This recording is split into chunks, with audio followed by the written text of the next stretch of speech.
They laughed at the human before they realized what, exactly, he was standing in front of. The Hall of Petitioners had been built to make everyone feel small. Its white stone floor reflected the overhead lights like frozen water, and the ceiling arched so high that voices returned a second later, thinner and colder than before. Ethan Cole had worked the East Rail for 11 months, 12-hour shifts, 6 days a week, and he still hated the way that room swallowed people whole. It was supposed to be dignified. It felt more like a place where dignity came to die. Across the chamber, under a ring of suspended glass sigils, the prisoner was brought in wearing a dark ceremonial wrap that had once been elegant. Now the fabric was torn at one shoulder and streaked with silver dust from the holding cells below. She walked with her head up anyway. That was the first thing Ethan noticed. Not the guards flanking her. Not the hush that moved through the gallery. Just the way she refused to bend.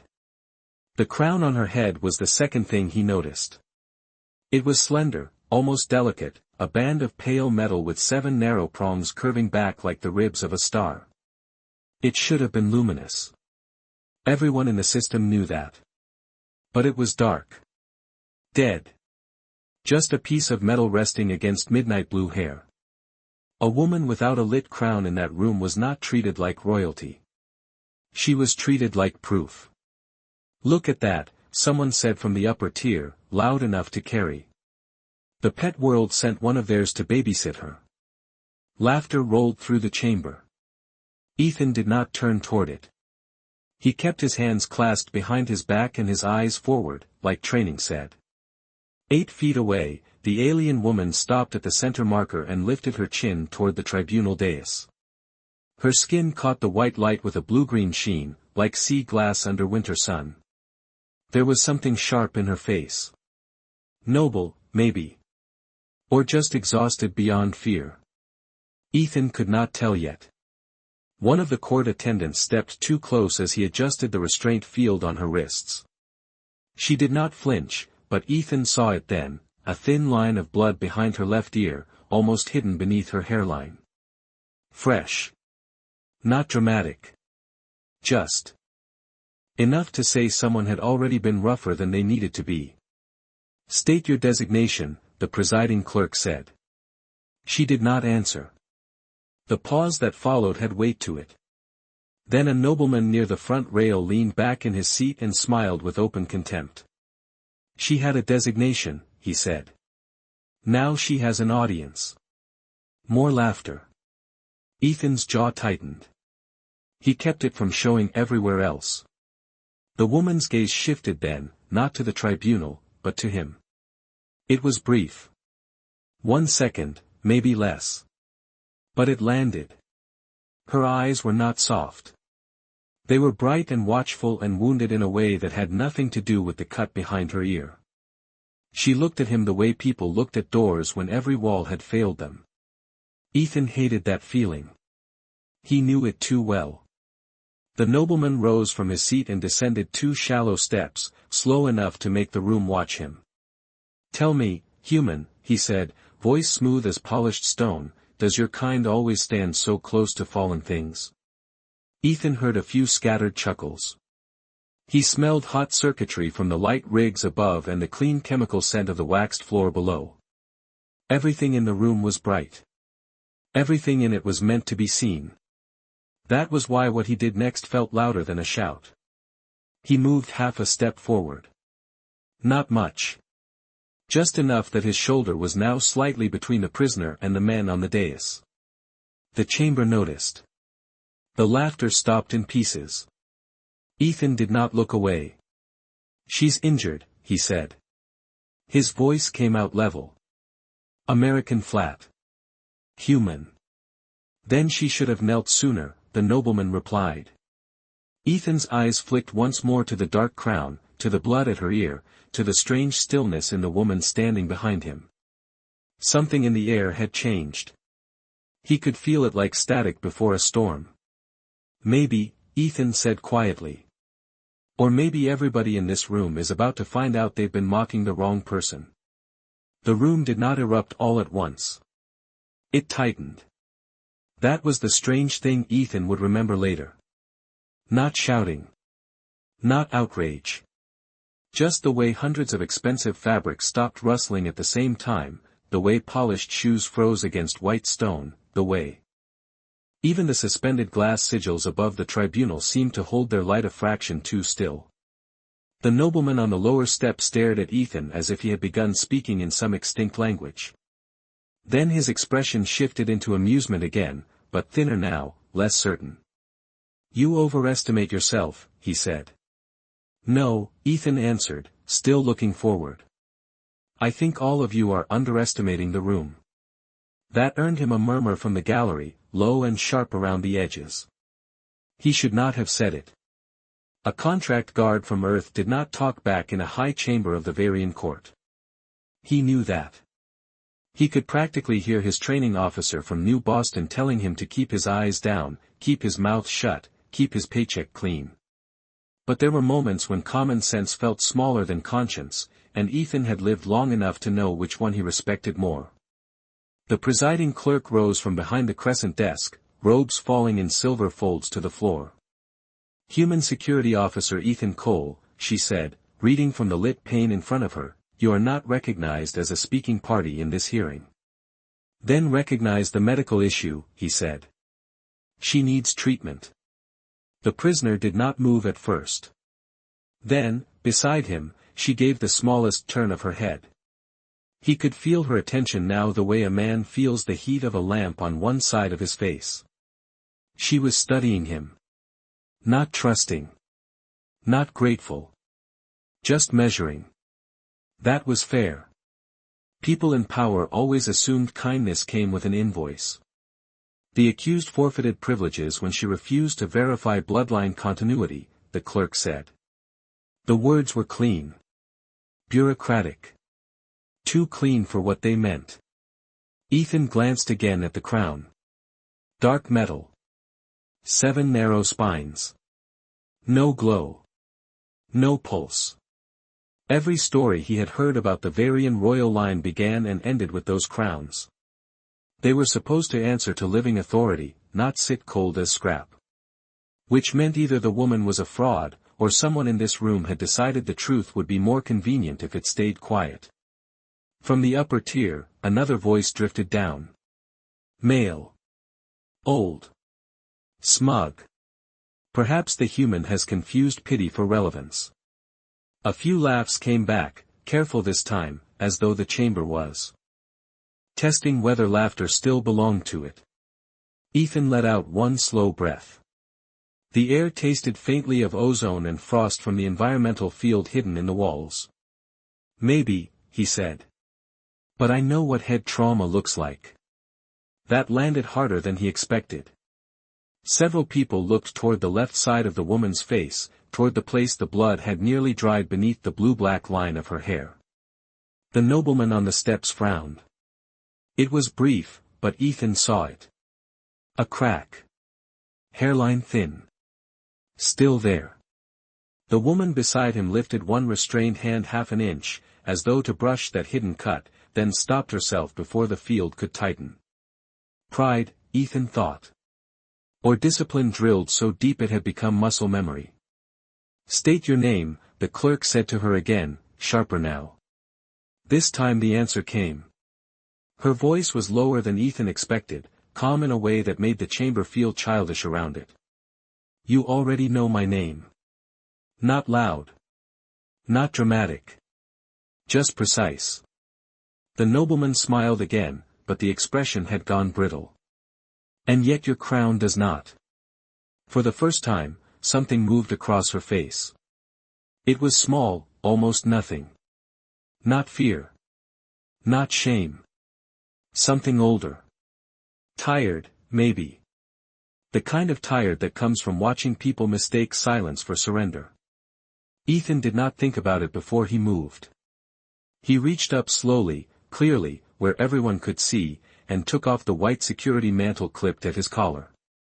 It was a cheap thing, standard issue, lined with thermal mesh and stamped with the crest of the Contracted Protection Office. He folded it once and held it out toward her shoulders. Another murmur rippled through the room.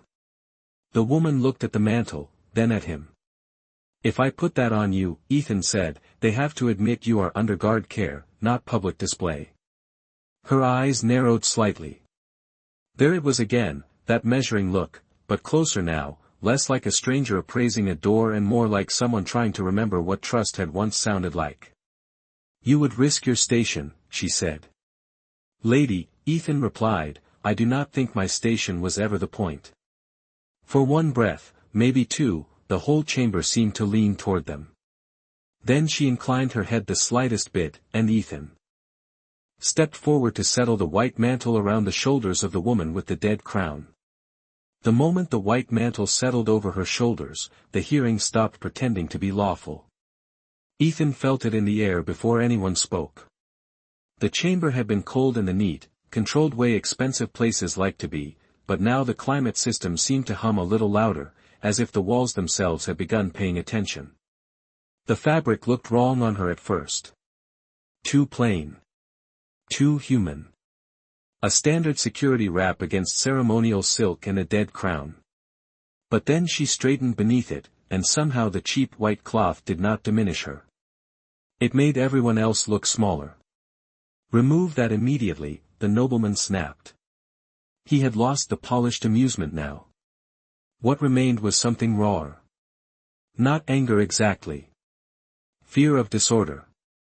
Fear that one unscripted act had reminded the room it was full of living beings, not props. Ethan kept his hand where it was for half a second longer, making sure the mantle sat evenly across her shoulders. Then he stepped back into position, one pace forward of her right side. Protective detail. Official enough to make a problem. Officer Cole, the clerk said, each word clipped and metallic, you have exceeded your contractual role. Ethan looked at the tribunal for the first time in nearly a minute. 5 officials behind a curved bank of light. Silver tablets. Crystal seals. Faces trained to reveal nothing. But he had worked enough security jobs in enough polished buildings to know when important people were improvising. Then update the contract, he said. A hiss of disapproval moved through the upper gallery. Someone muttered something about earth-born arrogance. Someone else laughed, but it came out brittle, like glass under pressure. The woman beside Ethan said nothing. Still, he could feel the shift in her. Not softer. Not safer. Just more alert, as though a distant signal had finally cut through static. The mantle had given her warmth, maybe. Or maybe it had given her something rarer in that room. Witness. The nobleman descended the final step to the chamber floor. He did not come close enough to touch, but he wanted the threat of closeness. His robes were a deep metallic green that changed shade when he moved, and the rings on his long fingers flashed with family emblems Ethan did not know. You presume too much from a wound and a silence, he said. You see a fallen impostor and mistake her for someone worth defending. Ethan glanced sideways. The woman's profile remained still beneath the crown's dim arc. There was no plea in her face. No request. That made it easier, somehow. No, Ethan said. I see a room full of people trying very hard not to look at what is right in front of them. The nobleman smiled without warmth. And what is that? Ethan answered before caution could stop him. Someone all of you are afraid to mistreat in private, so you do it under lights and call it procedure. The chamber reacted this time. A sharper wave. Gasps from the lower rows. Outraged whispers from the tiers above. One of the side guards shifted his stance, hand moving toward the restraint baton at his belt, then stopping when the clerk raised 2 fingers for order. The presiding clerk stood. Enough. The prisoner will be remanded below until identity adjudication is complete. The human officer will be cited for interference and reassigned pending review. Reassigned. That was the polite word for erased. Ethan knew the system. 1 report, 1 dishonor note, and every station from Luna freight lines to the Pacific orbital yards would see his file. Human contractors did not survive on justice. They survived on references. He should have felt panic. Instead he noticed absurd details, the faint scent of citrus resin from the polished railing, the tiny reflection of the dead crown in the floor at his boots, the way the woman beside him finally turned her head enough for him to see both eyes clearly. They were not blue the way Earth oceans were blue. They were brighter than that, lit from somewhere deeper, like winter light trapped under clear ice. "Do not do this," she said quietly. The words were for him alone, almost lost under the chamber noise. Ethan frowned a little. "Do what?" "Spend your life on a moment you do not understand." Her voice held no contempt. That was the surprising part. It held certainty. The certainty of someone used to watching other people pay for standing too close to her. Ethan let out a slow breath. "Too late," he said. Then the side doors opened. Not dramatically. Not with a blast of sound. They simply parted, and a line of palace wardens entered in matte silver armor, quiet enough to chill the room faster than shouting could have. Their commander was taller than the rest, broad-shouldered, face partially obscured by a translucent command visor. He crossed the white floor with measured steps and stopped 3 feet from Ethan and the woman in the mantle. The insignia on his collar identified him before the clerk spoke his name. Commander Threx. The same man, Ethan realized, who had signed transfer orders on half the punitive hearings in this sector. Threx did not look at the tribunal first. He looked at the woman. Then at the mantle on her shoulders. Then at Ethan. "Interesting," he said. His voice was low and almost pleasant. "The human has chosen a side." Ethan held the stare. "Looks like I am not the only one who noticed there were sides to choose from." Something unreadable passed across Threx's face. Approval, maybe, or annoyance sharpened into curiosity. He lifted one hand, and the warden stopped in a clean line behind him. "Very well," he said. "If the prisoner now claims protective status under contracted human care, then we will transfer both parties to the lower verification levels and settle this without an audience." The gallery quieted at once. No one liked the phrase lower verification levels. It sounded administrative. It sounded sealed. The woman beside Ethan went still in a new way. Not fragile. Calculating. He understood then that whatever waited below was worse than humiliation under white lights. Threx inclined his head by a fraction. "Officer Cole," he said, almost courteous now, "stay close to her." Ethan did not miss the edge hidden under the instruction. He looked once at the tribunal, once at the silent tears of nobles who had laughed when all this started, and then at the woman under his mantle and her unlit crown. "I was planning to," he said. The elevator to the lower verification levels did not descend with the smooth confidence of public lifts. It shuddered once, then began dropping through the palace structure with a low mechanical hum that Ethan felt through the soles of his boots. The walls were matte gray, not ceremonial white, and the light overhead had none of the flattering softness of the tribunal chamber. Down here, the palace stopped pretending to be eternal. Down here, it looked built. Bolted. Maintained. Hidden. Ethan stood to the right of Lyra, close enough that the edge of the white mantle brushed the side of his arm every time the lift shifted. Commander Threx faced them from the opposite side, hands folded behind his back, his silver armor drinking in the dim light without reflecting much of it. 2 wardens stood near the rear door, silent as sealed machines. No one spoke for the first 20 seconds. Then Threx said, "You have turned a simple hearing into a procedural inconvenience." Ethan looked at the narrow display above the door. Level numbers were giving way to coded symbols now, private sectors beneath the public court. "That sounds like a polite way to say someone noticed something they were not supposed to notice," Ethan said. Threx regarded him through the translucent visor. "You are direct for a contractor." "I am from Ohio," Ethan replied. "It is almost the same thing." One of the wardens almost reacted. Almost. Ethan caught the smallest shift in posture and filed it away. Even down here, humor still worked like contraband. Beside him, Lyra remained silent, but her breathing had changed. Slower now. Measured. Deliberate. He glanced down and noticed her restrained hands held unnaturally still near the folds of the mantle, not because she was calm, but because she was conserving energy. The cut behind her ear had dried to a fine dark line, though not cleanly. The environmental field in the lift smelled faintly of metal coolant and sterilizing vapor. Whatever waited below was not built for diplomacy.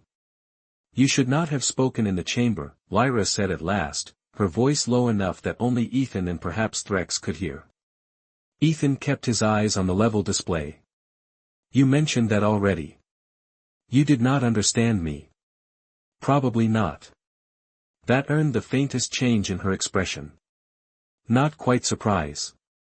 More like irritation interrupted by reluctant curiosity. "You think they are embarrassed," she said. "They are not. They are adapting." Ethan turned his head slightly toward her. "That makes two of us." For the first time since the tribunal, something close to life touched her face. It did not reach the level of a smile, but it altered the cold geometry of her features just enough to remind him she was not made of marble and titles. Then the lift slowed.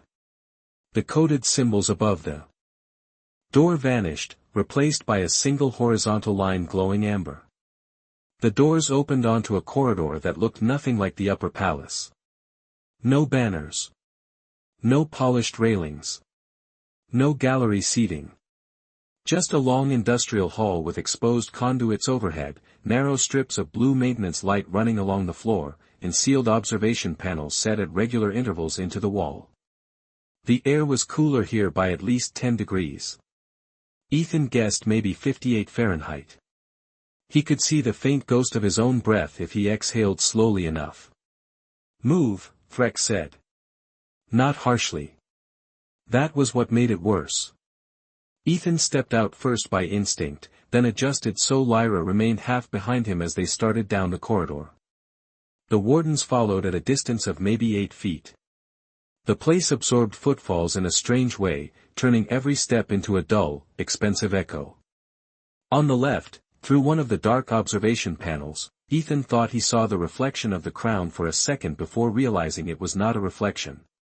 It was the crown itself, mirrored in the glass from above Lyra's head. Still dark. Still silent.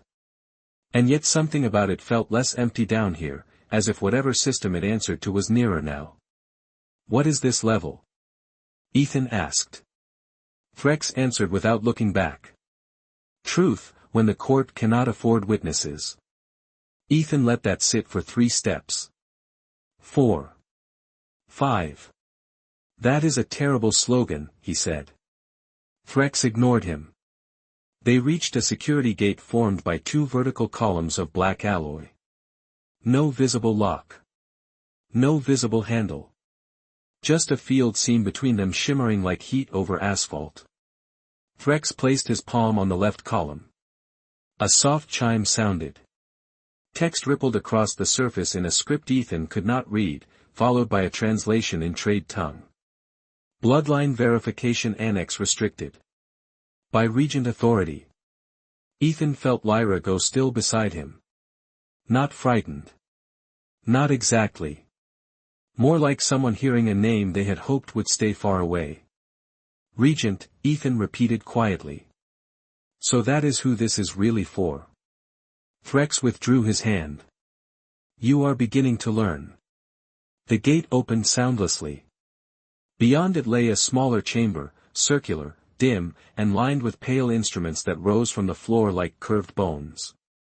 At the center stood a chair that was too elegant to be called a restraint platform and too cold to be called anything else. Ethan stopped walking. No, he said. Threx turned then, finally giving him his full attention. No.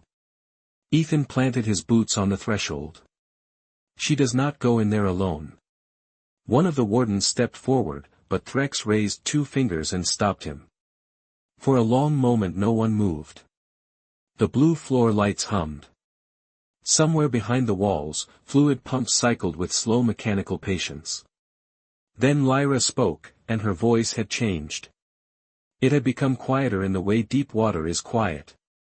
Ethan, she said, using his name for the first time, if you stand in this doorway, they will remove you from it. He looked at her. Really looked. The dead crown. The white mantle. The cut at her ear. The controlled posture. The impossible pride. Then I guess they are going to have to work around me, he said. And for the first time since the hearing began above them, Commander Threx smiled like a man who had just seen a lock turn from the inside.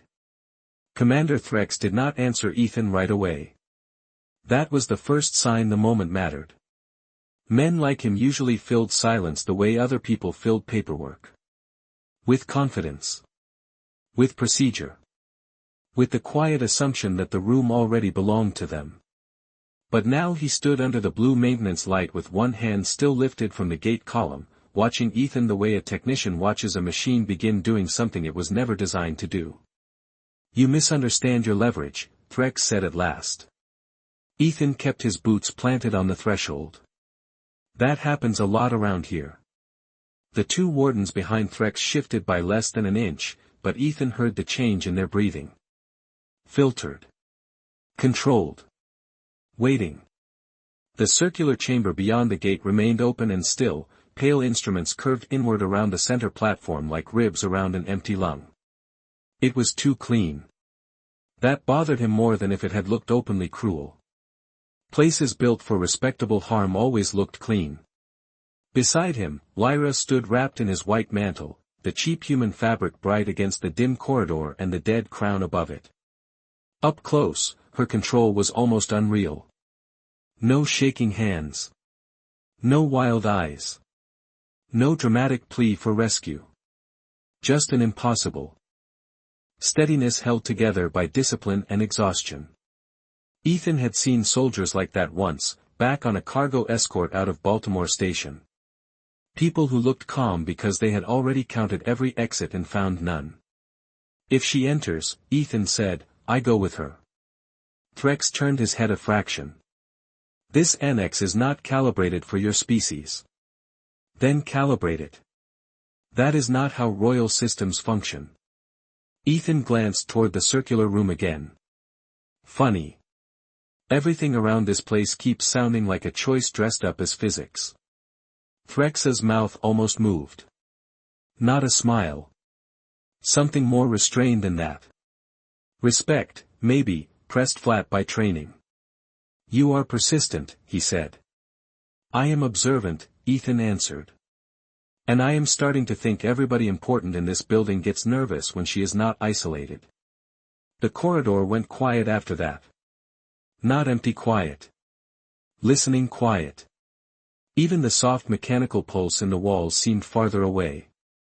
Lyra lowered her eyes for 1 second, not in submission, but in thought. When she looked up again, her gaze settled on Ethan with a clarity that made the whole corridor feel smaller. Why are you doing this? She asked. There it was. Not suspicion alone this time. Real confusion. Ethan let out a breath through his nose.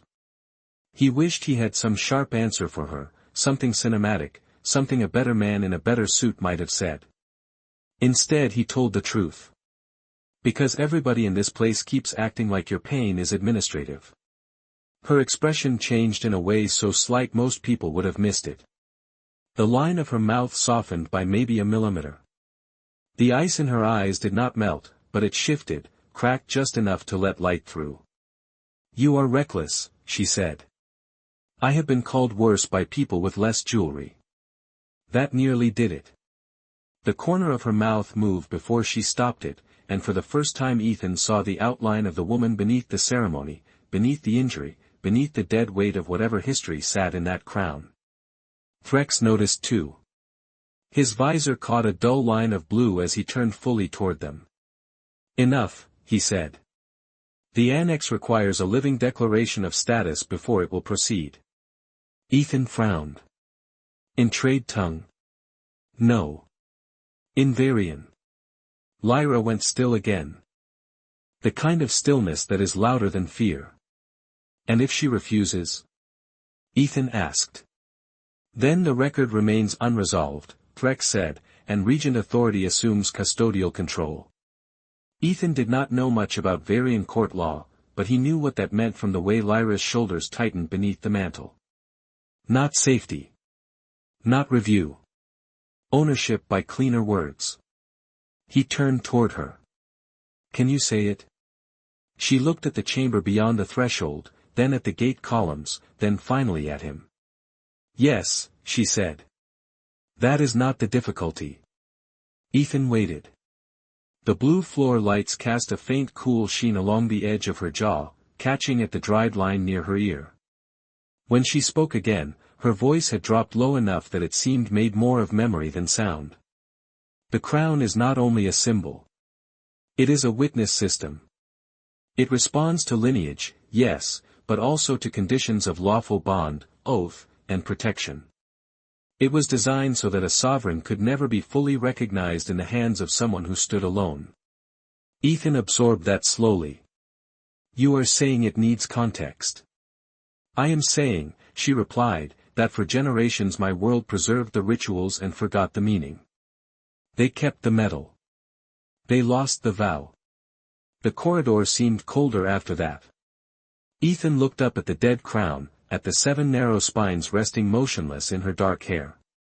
Not empty, then. Waiting. And the annex, he asked.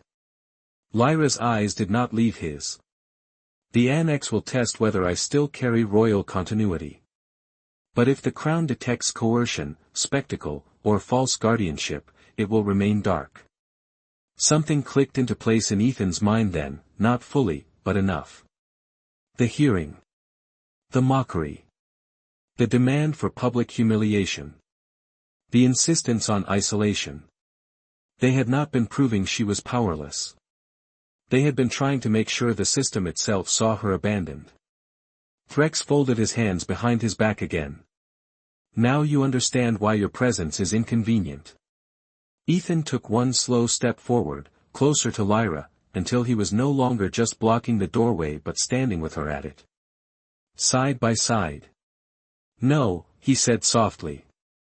Now I understand why it matters. For a long second, no one moved. Then Lyra turned toward the circular chamber, drew in a breath that sounded colder than the air, and said something in Varian that Ethan did not understand but felt all the same. The instruments around the central platform answered first. A low tone. Then another. Then, above them, from the dark metal resting against her hair, one of the 7 slender points gave off the faintest pulse of pale blue light before fading back to stillness. Nobody in the corridor spoke. Ethan did not either. He just looked at the crown, then at Lyra, and realized with a sudden quiet certainty that it had not failed at all. It had only been waiting for someone to mean it. The faint blue pulse vanished so quickly Ethan almost wondered if he had imagined it. Almost. But the room had changed, and rooms like this did not change by accident.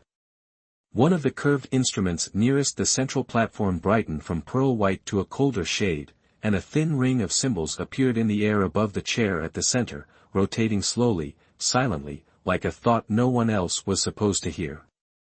Commander Threx saw it. Ethan knew he did because for the first time the man stopped performing calm and became it by effort. That was different. That was useful. You said the crown was dead, Ethan said without taking his eyes off Lyra. Threx answered after a pause that lasted a little too long. I said it was unresponsive. That feels like the kind of word people use when they do not want to admit they were wrong. Or when they are waiting for incomplete systems to reveal their conditions. Lyra stepped across the threshold then, slowly, the white mantle moving around her like a piece of borrowed weather. Ethan stayed beside her, matching the pace without thinking about it. The blue floor lighting followed them into the circular room in a thin wash that made the polished surfaces look almost underwater. Up close, the central platform did not resemble a restraint chair as much as a ceremonial interface stripped of all decoration. Smooth arms. A high back. Narrow channels cut into the pale material where data light could flow. Ancient design wearing modern restraint. Do not touch anything except what I tell you, Threx said. Ethan looked over the room once. That was already my plan. Lyra stopped within a foot of the platform and lifted her chin slightly, studying the symbols turning in the air above it. Her face had gone distant again, but not vacant. Focused.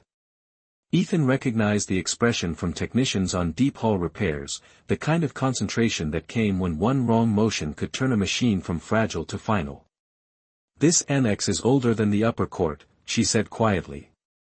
Older than most of the palace, actually. Threx did not respond. Ethan did. That sounds like the beginning of a bad story. Most royal stories are. She looked at him then, and the line of tension at her mouth eased by the smallest degree. This system was made when the crown still answered to vows before titles. It recognizes blood, yes. But blood alone was never considered sufficient. Ethan folded that into the rest of what he had learned. Because lineage can be faked. Because lineage can be abused, Lyra said. A throne attracts relatives. A crown is supposed to ask better questions. Ethan let that settle. The air in the chamber felt even colder than the corridor outside, maybe 55 Fahrenheit now, and carried the faint scent of mineral coolant and old circuitry. Somewhere beneath the floor, something heavy engaged with a low magnetic thrum. The chamber was waking up. Not all the way. Just enough to let them know it had been sleeping on purpose. One of the wardens at the door shifted uneasily. Ethan caught it in the reflection of a polished instrument column. Not fear of Lyra. Fear of the system. Interesting. What happens now? He asked. Lyra did not answer immediately. She reached up slowly and touched one finger to the dark metal of her crown. Not adjusting it. Greeting it, almost. Now the annex verifies whether I stand under coercion, abandonment, or lawful protection. Ethan looked at Threx. And what counts as lawful protection? Threx's visor gleamed dimly. That depends on the crown's witness logic. Convenient. No, Lyra said before Threx could. Inconvenient. That is why they stopped using it the old way. Ethan turned back to her. Because it tells the truth. Because it asks for sincerity, she said. Institutions do not like being measured by things they cannot rehearse. That line landed somewhere deep. Ethan did not fully understand her world, its titles, its symbols, its careful language built to hide knives inside etiquette. But that part he understood perfectly. He had seen Earth do the same thing with different colors and cheaper walls. A soft chime rose from beneath the platform. Then another.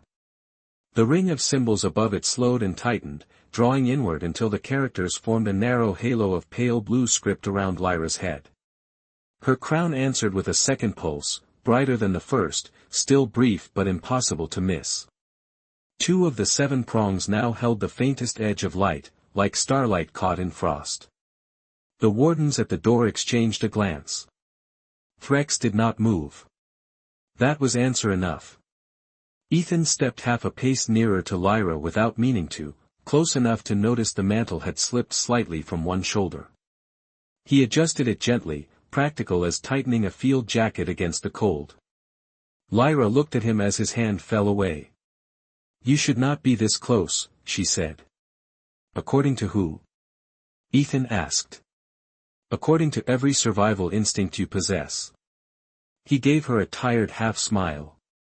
Mine are not famous for good timing. A sound escaped her then, so soft he almost missed it. Not laughter exactly. The memory of it. Then the chamber tone changed.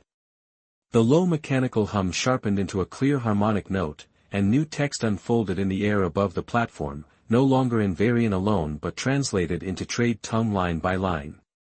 Witness condition partial. Lineage signal confirmed. Protective bond unresolved. Ethan read the last line twice. Threx read it once and went very still. Lyra's eyes lowered, not in defeat, but in thought that had suddenly become urgent. Unresolved, Ethan said. Meaning what? This time Threx answered first. Meaning the Annex has detected a valid protective claim, but not one it considers complete. Ethan frowned. Because I am human. Because, Lyra said carefully, the old systems do not recognize proximity as proof. Not words either. Not pity. Not defiance in a public chamber. The cold room seemed to narrow around those words. Ethan looked from the translated text to the crown, then back to Lyra. Then what does it recognize? She met his eyes, and whatever distance had lived in her expression since the tribunal was gone now. In its place was something harder to carry. Honesty. It recognizes a protector who stays when leaving would cost less. Lyra did not look away after she said it. The words stayed between them in the cold chamber like something newly forged, thin and bright and too honest to touch carelessly.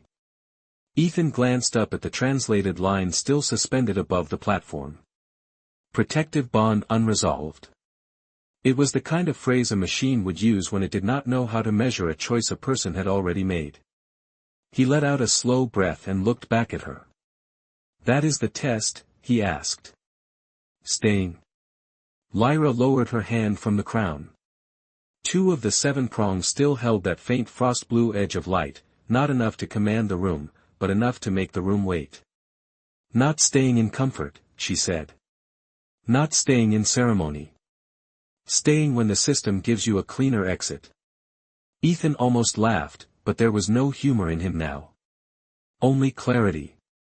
He looked toward the circular doorway, toward the corridor beyond it, toward Commander Threx standing under the arch with his silver armor and careful stillness and the kind of patience powerful men wore when they believed time belonged to them. And I am guessing, Ethan said, that a cleaner exit is about to be offered. Threx did not deny it. He stepped into the chamber at last, measured and quiet, his boots making almost no sound on the pale floor. The Annex has done enough for one cycle, he said. Lineage confirmation is partial. The bond variable is unstable. Further proceedings can continue under Regent review. Ethan heard the trap in the sentence before the final word landed. Regent. Again. Always the same invisible gravity pulling every process downward. Review, Ethan repeated. That sounds polite. It is lawful, Threx replied. Lyra's expression hardened, not with panic, but with a kind of tired recognition that made Ethan hate the man more than anger would have. Lawful to whom? Ethan asked. Threx's visor caught the turning symbols overhead and split them into pale shards across his face. To the authority currently holding the palace. Ethan shook his head once. You keep saying things like that as if possession and legitimacy are cousins. One of the wardens at the door shifted again, uneasy now, and Ethan knew the room was tilting in ways procedure could not flatten. The Annex had seen enough to complicate the story. That alone was dangerous. Lyra stepped away from the platform by half a pace. The mantle moved with her, white against blue skin and dark metal, simple and out of place and suddenly more ceremonial than anything in the upper court. If I am transferred to Regent custody, she said, her voice low and even, the bond test terminates. Ethan turned sharply toward her. Terminates as in pauses. Terminates as in the system records abandonment by witness condition. The chamber felt colder after that. The words were calm, but the meaning beneath them was not. Ethan looked back at the hovering translation, at the pale instruments, at the curved architecture of a system older than politics and far less interested in excuses. They did not need to harm her to erase her. They only needed to make sure the truth happened alone. Threx folded his hands behind his back again. Officer Cole, your interference has already exceeded tolerance. You may step away now with your contract privileges intact. The record will show that you acted in confusion under unfamiliar ceremonial conditions. Ethan stared at him. You rehearsed that. Because men like you usually accept it. Ethan absorbed that in silence. Men like you. Contractors. Outsiders. Disposable witnesses offered a respectable door before the real work began. He had seen versions of it on Earth, on stations, in corporate yards, in every place where power needed clean hands and flexible language. It was never the first cruelty that did the most damage. It was the invitation to walk away from it. Lyra did not speak. She did not ask him to stay this time. That mattered more than if she had begged. She simply stood there beneath the half-waking crown with the restraint field still faint around her wrists and looked at him as though she had already decided not to hold the weight of his answer against him. That, more than anything, settled it. Ethan reached up to the clasp at his shoulder where his security badge was anchored to the inner seam of his uniform. He pulled the badge free. The small metal tab flashed once in the chamber light, Earth contract seal on one side, Palace access strip on the other. 11 months of rules. 11 months of rent. 11 months of survival. Then he stepped to the side of the platform, found the narrow instrument ledge beneath the hovering script, and set the badge down on it with a hard little click that sounded louder than it should have. One of the wardens inhaled sharply. Threx's face did not change, but the temperature in his voice did. "What are you doing?" Ethan straightened. "Removing the clean exit." The words left the room bare for a second. No one moved. No one filled the silence. Ethan looked at Lyra, not the crown, not the symbols, not the system. Just Lyra. "You said the old witness logic recognizes a protector who stays when leaving would cost less." Her eyes held his, bright as cold water under moonlight. "Yes." Ethan nodded once. "Then I am still here." It happened before anyone could interrupt. The chamber lights dimmed by a fraction. The ring of symbols above the platform shivered, widened, then snapped inward so fast the air gave off a soft crystalline tone. 3 more prongs on Lyra's crown lit in sudden sequence, pale blue flowing through dark metal like winter dawn moving across a frozen lake. The wardens took an involuntary step back. Even Threx did not hide it this time.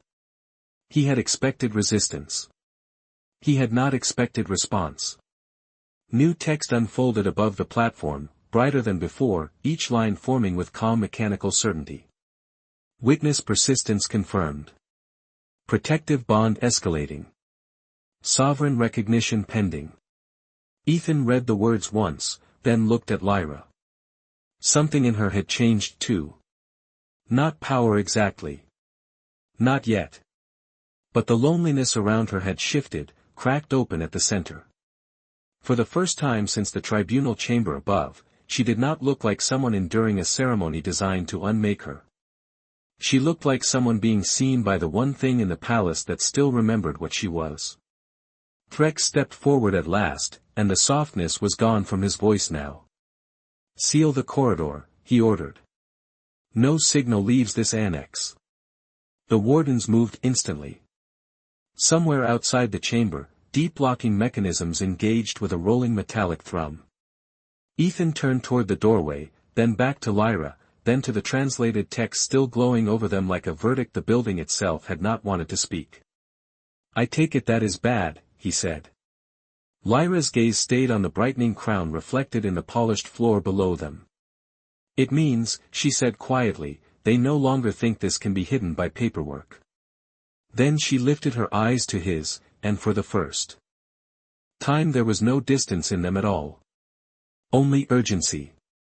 Only trust given too late to be safe and just in time to matter. "Ethan," she said, "whatever happens next, do not let them separate us." The lock sealed with a deep mechanical finality that Ethan felt in his ribs more than heard with his ears. Somewhere beyond the circular chamber, layered doors were closing one after another through the lower levels of the palace, each one isolating the annex from the rest of the building with the calm efficiency of a system that had done this before. Nothing in Commander Threx's face suggested surprise anymore. Whatever uncertainty had flashed when the crown responded had already been filed away behind protocol and replaced by intent. That was worse. Surprise hesitates.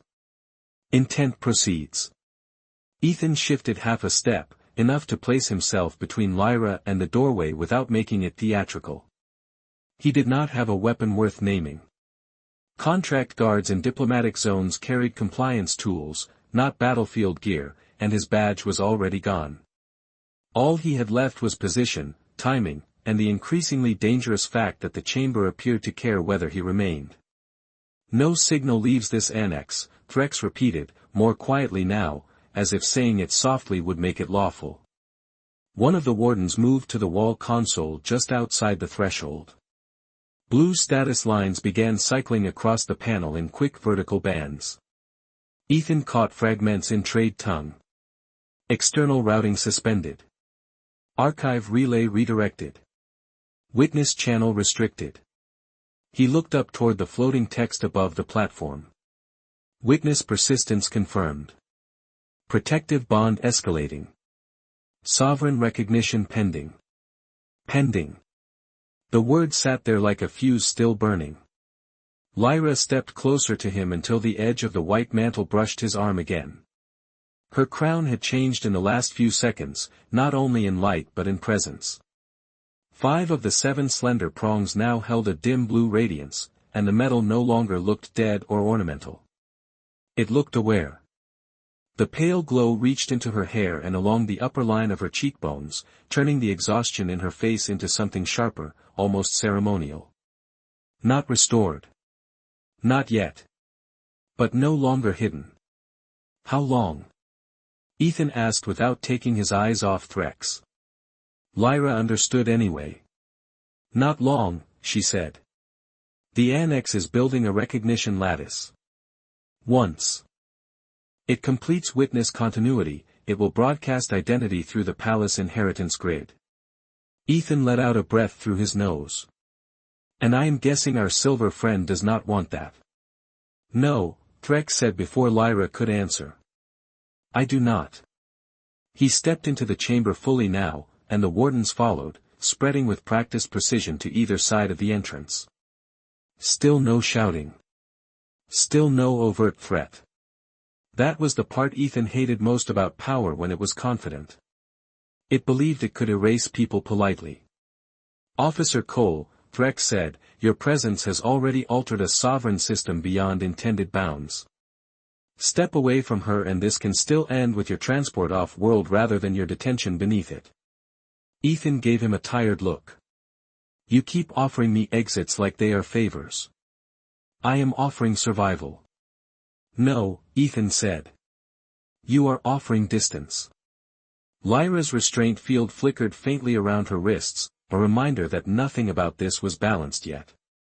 She kept her gaze on Threx now, and when she spoke her voice carried something Ethan had not heard from her before. Not just control. Authority remembered. You are standing inside a witness annex during sovereign verification, she said. Every action you take is being recorded against succession law. Threx turned toward her with almost respectful calm. Only if the succession law survives the hour. That landed. Ethan felt it in the way the room tightened. In the tiny silence after the sentence. In the way Lyra's eyes sharpened, not with fear, but with the old grief of someone watching a truth she had always known finally say itself out loud. There it is, Ethan said softly. That is what this really is. Threx did not deny it. The palace cannot afford instability. You mean it cannot afford her? I mean, Threx said, that institutions are not obligated to preserve claimants who awaken too late and too inconveniently. Ethan glanced at Lyra. Too late. There was history packed into that phrase, years of managed silence and carefully curated public certainty.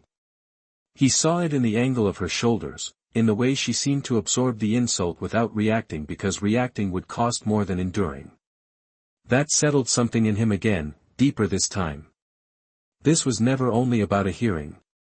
It was about a whole system that had learned to call abandonment procedure. Above the platform, the halo of symbols spun faster. The chamber answered with a low crystalline tone that made the air feel thinner.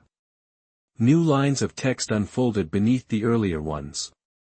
Continuity matrix forming. Air signature converging. Witness pair locked. Ethan read the last line twice. Then once more, just to make sure the machine had actually said it. Witness pair locked. One of the wardens saw it too and went visibly rigid. "Commander," he said, voice suddenly less certain, "the annex has paired them." Threx's jaw tightened. Only slightly. But Ethan saw it. "Override the pairing," Threx said. "Manual authority cannot override a live witness bond," Lyra replied. "Not in this chamber." For the first time, Threx looked directly at the crown, not the woman beneath it.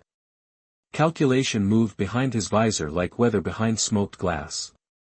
Ethan understood then that the man had expected to manage politics. He had not expected old law to wake up with teeth. The wall console answered the warden with a negative tone, clear and final. Manual witness severance denied. Sovereign continuity in process. Lyra drew a slow breath.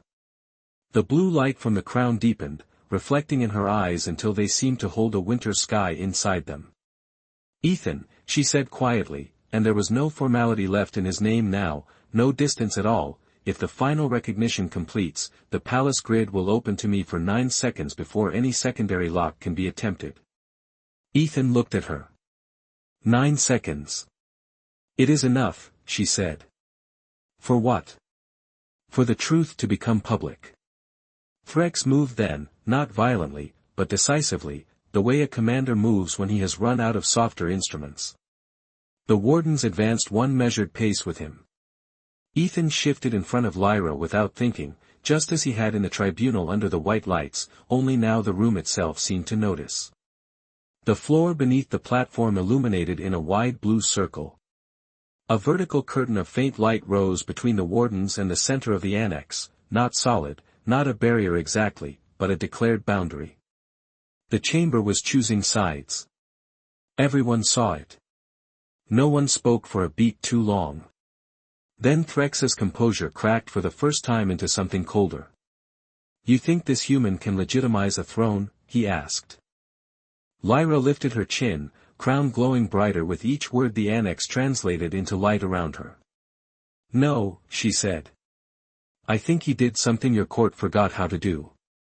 Threx's gaze cut to Ethan. "And what is that?" Ethan did not answer right away. He could feel the cold through his uniform, the hum of the chamber through his boots, the nearness of Lyra beside him, the absurd weight of 9 seconds not yet arrived. Then he looked straight back at the commander and said, "He stayed." The room responded before Threx could. All 7 prongs of Lyra's crown ignited at once. The light did not explode. It resolved. That was the first thing Ethan understood as all 7 prongs of Lyra's crown came alive above her head, not like a weapon, not like a warning, but like an ancient system finally recognizing a truth it had been denied for too long. Blue radiance unfolded through the chamber in clean concentric bands, washing over the pale instruments, the platform, the wardens, the walls, even Commander Threx's silver armor, until every surface in the annex reflected the same impossible answer. The floating text above them vanished for half a heartbeat. Then the room filled with new script, not in fragments now, but in complete lines, bright enough to turn the air itself into glass. Sovereign recognition confirmed. Primary heir verified. Witness pair accepted. Palace inheritance grid engaging. Somewhere beyond the sealed corridor, deep inside the architecture of the lower palace, massive systems woke in sequence. Ethan heard it as a rising chain of tones traveling upward through steel, stone, and hidden circuitry, floor by floor, level by level, until the whole structure seemed to inhale. Threx moved first, but whatever order had formed in his throat died before it reached the room. The annex had already passed beyond him. Lines of blue light raced from the crown into the floor circle beneath Lyra's feet, then outward through channels Ethan had not noticed until they lit. The wall console near the entrance flashed once, twice, then flooded with inheritance glyphs the wardens could not interrupt. External routing active. Public succession relay enabled. Witness archive distributed. The truth was not being announced to one chamber anymore. It was going everywhere. 9 seconds, Lyra had said. It turned out 9 seconds was a very long time when power had spent years building itself on silence. One of the wardens lowered his gaze first. Then the other. Not in fear of Lyra exactly. In submission to the law the room had just made visible again. Threx remained standing, but Ethan could see the mathematics fail behind his expression. He had counted on secrecy, on procedure, on distance, on the familiar habit institutions had of protecting themselves from their own hypocrisy. He had not counted on an older logic deciding that a human contractor from Ohio qualified as a better witness than a palace full of nobles. Lyra stood beside Ethan, mantle white against the blue light, crown now radiant enough that the dead metal of an hour ago felt like a lie from another lifetime. The cut behind her ear was still there. The restraint field around her wrists was still faintly visible. Nothing about what had happened erased what had been done to her. Ethan noticed that, and he was oddly grateful for it. Real things did not become sacred by pretending they had never been harmed. They became sacred when the truth survived the harm. The chamber began projecting her identity across the curved walls in tall vertical bands of translated text. Lyra Vane. Firstborn continuity confirmed. Sovereign rights restored. Regent authority suspended pending public tribunal. Ethan read the last line and let out a slow breath. That seems inconvenient, he said quietly. The corner of Lyra's mouth moved. This time it was not almost a smile. It was one, small and tired and bright with something too deep to be relief alone. For some people, she said. Commander Threx finally found his voice. It came out lower than before, stripped of performance. This does not restore stability. Lyra turned toward him then, fully, and Ethan felt the air shift again. Not because she had become harsher. Because she no longer needed permission to be heard. No, she said. It restores record. The difference landed with the weight of law. Threx looked at Ethan after that, as if trying one last time to understand the shape of the thing that had undone him. Ethan was still standing where he had started, boots cold against the glowing floor, uniform plain, shoulder bare where the mantle had once been clipped, empty badge slot visible against cheap contract fabric. Nothing about him looked mythic.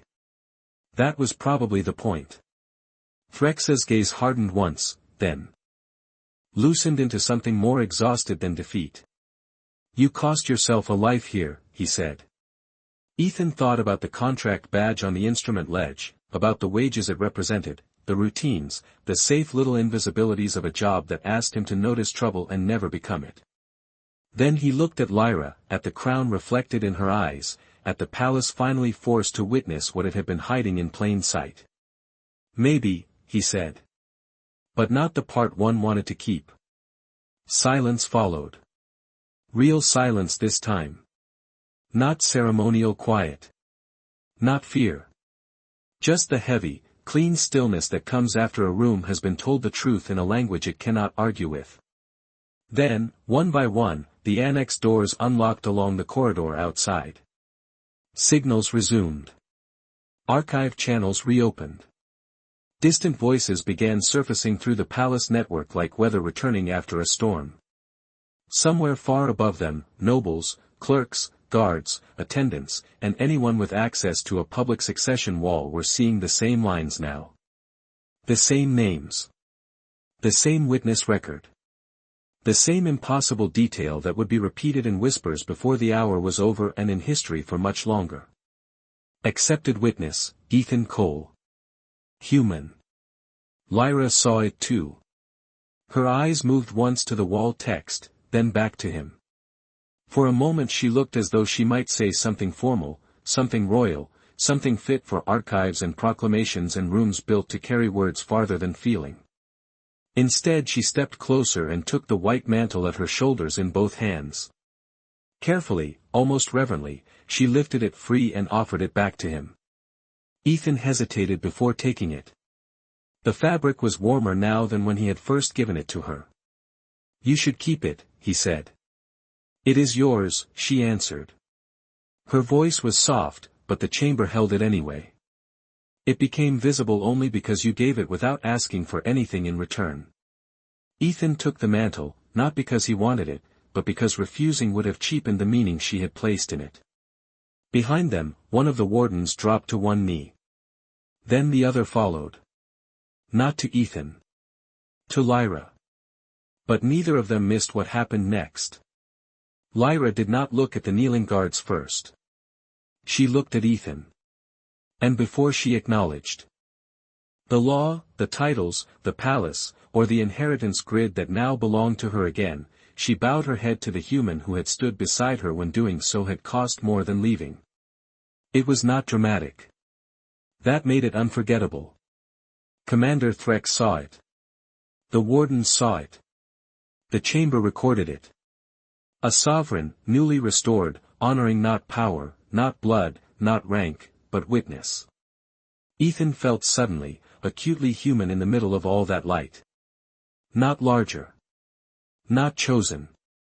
Just present. Just stubborn enough to stay. Somewhere above them, the palace continued waking to her name.